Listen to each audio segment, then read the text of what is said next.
আরে বাঘ খাঁচায় যদি বন্দি করে রাখে 1 বছর না 3 বছর না 1000 বছরও, তবুও বাঘ বিড়াল হয় না, বাঘ বাঘই থাকে। 1000 বছর পর যদি বের হয়, তখনও তার হুঙ্কার শুনলে শিয়ালরা ল্যাজ গুটিয়ে পালাতে বাধ্য থাকে। যেই কথা অনেক সময় নিরাপদে থাকা লোকেরা বলতে পারে না, আর এই বাংলার জমিনে কয়জন মানুষ বলতে পারে আমাদের জীবনের তামান্না হলো আল্লাহর জমিনে খেলাফত কায়েম করা? কয়জন মুসলমানের মুখে খেলাফত শব্দ শুনবেন? আরে খেলাফত শব্দরে তো মুসলমান তালাক দিয়ে দিয়েছে। এই শব্দটা পর্যন্ত নিজে মুখে তো আনবে না, অন্য কেউ যদি মুখে আনে তাহলে জঙ্গি বইলা গালি দিতে ভুল করে না। আরে খেলাফত শব্দ বললে, জিহাদ শব্দ বললে, আমেরিকা যদি জঙ্গি বলে গালি দেয় আল্লাহর কসম দিলে কষ্ট লাগবে না? নরেন্দ্র মোদী যদি জঙ্গি বলে গালি দেয় আল্লাহর কসম দিলে কষ্ট লাগবে না? আরে নেতানিয়াহু অথবা জায়নিস্টার যদি জঙ্গি বলে গালি দেয় আল্লাহর কসম দিলে কষ্ট লাগবে না? কিন্তু জিহাদের খেলাফত শব্দ উচ্চারণ করার পর মুসলমান যদি গালি দেয়, আরে দিলের আগুনই তো নেভে না, কারণ সে মুসলমান।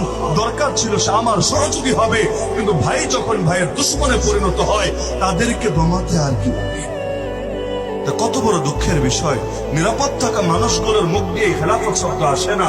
আল্লাহর বান্দা বের হয়ে ঘরে ঢোকার আগে, ঘর তো পরে, নিজের মাদ্রাসায় ঢোকার আগে, মাদ্রাসা তো পরে, নিজের এরিয়ায় ঢোকার আগেই সেই মোহাম্মদপুরে আল্লাহ করিম মসজিদের সামনে দাঁড়িয়ে লুকিয়ে নামাই খাতে নিয়ে ঠিকই বলে দিয়েছে, আমি আমার জীবনকে উৎসর্গ করার ঘোষণা দিচ্ছি আল্লাহর জমিন, আল্লাহর কালিমা বুলন্দ করার জন্য, হয়তো খেলাফত নয়তো শাহাদাত।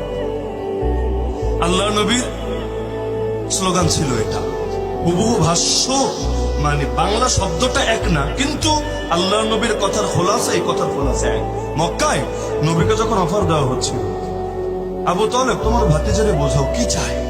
মেয়ে চাইলে সুন্দরী মেয়ে দেব, সম্পদ চাইলে সম্পদের পাহাড় বানিয়ে দেব, জিনে ধরলে বলুক জিন ছাড়ানোর ব্যবস্থা করব, আর যদি ক্ষমতা চায় তাও বলুক তাকে দারুন নগর পার্লামেন্টের মেম্বার বানাবো। নাউযুবিল্লাহ।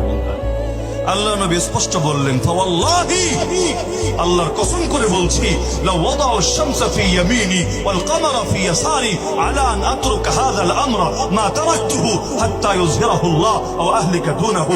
আল্লাহর কসম করে বলছি, আমার ডান হাতে যদি আকাশে সূর্য এনে দেয়, বাম হাতে যদি আকাশে চাঁদটাও এনে রাখে, তবুও তো আমি আমার আদর্শ ছাড়ব না, যতদিন না আল্লাহ তার জমিনে হয়তো ইসলামকে করবেন জিন্দা, অথবা ইসলামের জন্য আমি হব মুর্দা। হয়তো ইসলাম হবে জিন্দা, না হলে আমি হব মুর্দা। এ দুটোর কোনটা হওয়ার আগে আমার মিশন কিছুতেই থাকবে না। তো হয়তো ইসলাম হবে জিন্দা, না হলে আমি হব মুর্দা।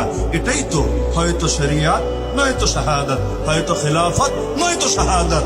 বাক্য ভিন্ন কিন্তু